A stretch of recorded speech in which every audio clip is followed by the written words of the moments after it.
Արցախյան 44-օրյա պատերազմի հանգամանքներն ուսումնասիրող քննիչ հանձնաժողովի զեկույցը կհրապարակվի սեպտեմբերին, հայտնում է հանձնաժողովի ղեկավար Անդրանիկ Քոչարյանը։ Դա կլինի սեպտեմբերի 27-ին հաջորդող խորհրդարանական նստաշրջանի առաջին կամ երկրորդ օրը։ Քոչարյանը նաև ասել է, զեկույցը պետք է լինի գաղտնի բաժնում, իսկ գաղտնիության ծավալն այնքան մեծ է, որ նիստը դռնփակ կանցկացվի, սակայն զեկույցը հասանելի կլինի պատկան մարմիններին, պետական ինստիտուտներին, որպեսզի եզրահանգումներ անեն։ Հարցին արդյոք պետք է բացահայտումների սպասել, պատգամավորը նշել է, պետք չէ փնտրել սենսացիաներ, այլ հետևանքների վերացման խնդիրների բացահայտում։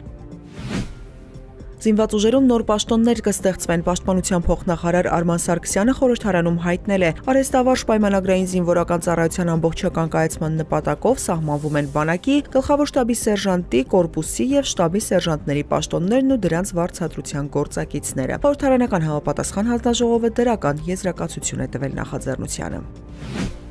Սահմանադրական դատարանն ապօրինի ծագում ունեցող գույքի մասին օրենքը հակասահմանադրական չի համարել, լրագրողների հետ ճեպազրույցում ասել է ՔՊԱ-ական պատգամավոր Վլադիմիր Վարդանյանը, պատասխանելով հարցին հնարավոր է, որ ապօրինի գույքին առնչվող գործերը վերանայվեն։ Նա շեշտել է, երկու կարգավորումներ են մեկնաբանվել, ըստ էության իրավագիրար պրակտիկային հուշել են, որ այս կարգավորումների պարագայում պետք է առաջնորդվել այն մեկնաբանությամբ, որը տվել է սահմանադրական դատարանը։ Ըստ Վարդանյանի, դատարանը տվել է որոշակի չափորոշիչներ, որոնցով պետք է առաջնորդվել նույնականացնելու համար ապօրինի գույքն ու այն սուբյեկտներին, որոնց օրենքն առնչվում է։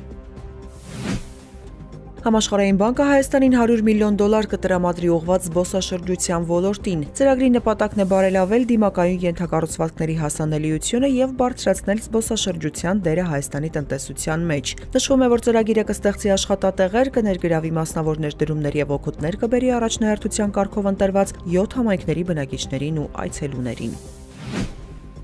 Ռուսական հրթիռային հարվածներից Ուկրաինայի Խարկով քաղաքում բազմահարկ շենք է վնասվել, տեղի իշխանությունները հաղորդում են 1 զոհի եւ 60 վիրավորի մասին։ Նշվում է, որ հրթիռը հարվածել է քաղաքի խիտ բնակեցված հատվածին, չի բացառվում, որ փլատակների տակ մարդիկ լինեն։ Խարկովի հարվածներին զուգահեռ հաղորդվել է Դնեպր քաղաքի շրջանում պայթյունների մասին, ըստ տեղի իշխանությունների քաղաքում ֆիթնես կենտրոն, հյուրանոց եւ գրասենյակ են վնասվել, տուժածներ չկան։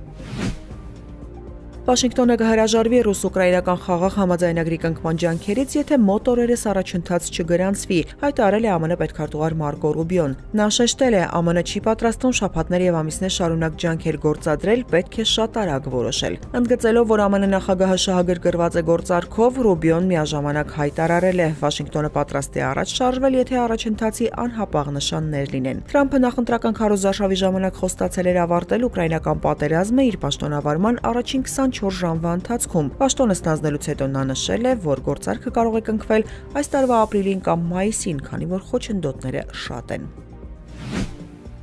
Միացյալ Նահանգները սկսել է Սիրիայի հյուսիս-արևելքից դուրս բերել հարյուրավոր զինվորականների, գրում է New York Times-ը։ Ամերիկացի երկու բարձրաստիճան պաշտոնյաներ անանունության պայմանով հայտնել են, որ զինվորականները փակում են Սիրիայի հյուսիս-արևմուտքում գտնվող 8 փոքր ռազմակայաններից 3-ը, իսկ զորքերի թիվը 2000-ից հասցնում են շուրջ 1400-ի։ Երկու ամիս անց ամերիկացի հրամանատարները կգնահատեն, արդյոք զորքերի լրացուցիչ կրճատումներ լինելու են։ Նշվում է, որ հրամանատարները խորհուրդ են տվել առնվազն 500 ամերիկացի զինվորական պահել Սիրիայում։